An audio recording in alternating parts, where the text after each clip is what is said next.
بهر حال رحمان مطلب دی دنیا کې رحم کول ولا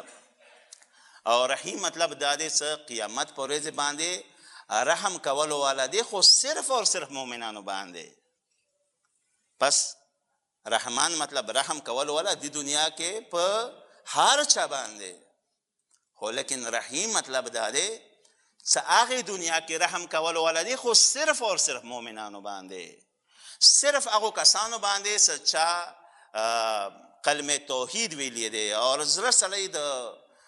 مولا د ولایت اقرار کړی دی، د هغو سعی قبوله دی. خدای قرآن مجید کې چې ځینې حالاتو کې انسان ورسیږي، ځینې یې چې تاسو دا سعی کوم د تاسو سعی کوشش هیڅ فایده تاسو ته نه درکوي. ځینې ګناهان یې داسې دي، ځینې کسان داسې دي هغو ته چې تاسو ته دې دنیا کې څه فایده نه درکوي، خو لیکن کوم صحیح معنو کې مؤمنان دي هغو ته خوشخبري ورکړې شوې دی چې سعی کوم مشکور، د تاسو کوم کوشش دی د مولا ولایت مینه زړه کې دی، د خدای وحدانیت باندې اقرار دی، د قیامت د کومه سوره دی چې انشاءالله څه مختصر کوم تفسیر مونه کېږي هغه به بیانو، هغې ورځې باندې اقرار دی چې یوه ورځ به راځي څه حساب و کتاب به کېږي، د محشر صحرا به وي، سخته ګرمي به وي، اولین آخرین به جمع شوي وي،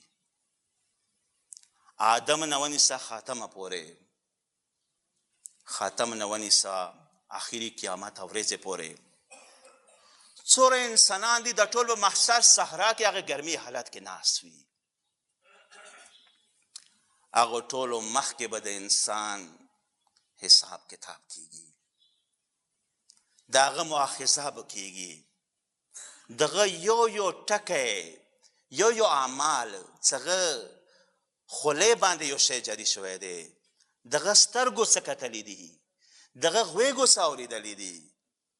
دغه خپو قدم کوم یخی دی دوه درې قدمه، هر یوه شي حساب کېږي چې فلاني ورځې فلاني ټایم تا د سترګې اوچتې کړې وې، څه شي ته اوچتې کړې وې، تا د لاس استعمال کړی و، آیا ثواب کې د استعمال کړی و ګناه کې د استعمال کړی و. فمن یعمل مثقال ذرة خیرا یرا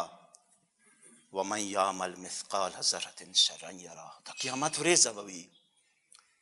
چا معمولي ذرې برابر ښه کار کړی وي هغه ته به دغه اجر میلاو شي، خو نه که چیرې چا معمولي ذرې برابر هغه بد کار کړی وي، د محشر صحرا دی. خدای عادل دی دوستانو، توجه مو شته؟ داسې نه دی مفتو کې بهشت هغه د واسطه نه، هغه بلکل فضول دی. مو د اصول دینو کې خدای عادل ګڼو. آیا هغه عادل ذات دا کولی شي هغه کس چې هغه ټوله ورځ ګناه کې تېره کړي، ټوله ورځ د بل مؤمن ته تکلیف رسولو کې تېره کړي، ټوله ورځ هغه له لعب کې تېره کړي، د زندګۍ مقصد یې نه وي هغه کې تېره کړي،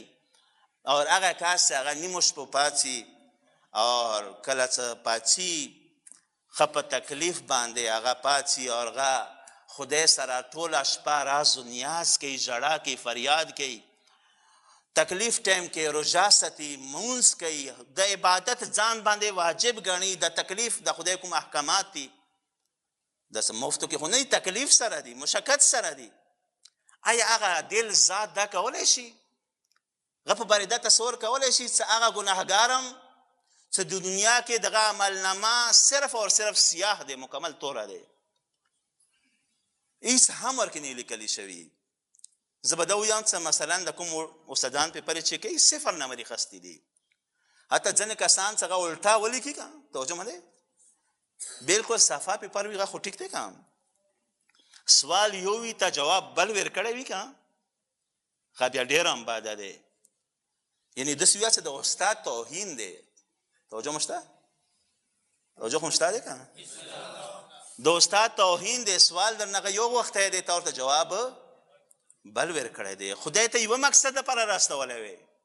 زندگی مو ټوله همداسې لهو لعب کې تېره کړې وي، د مو زندگی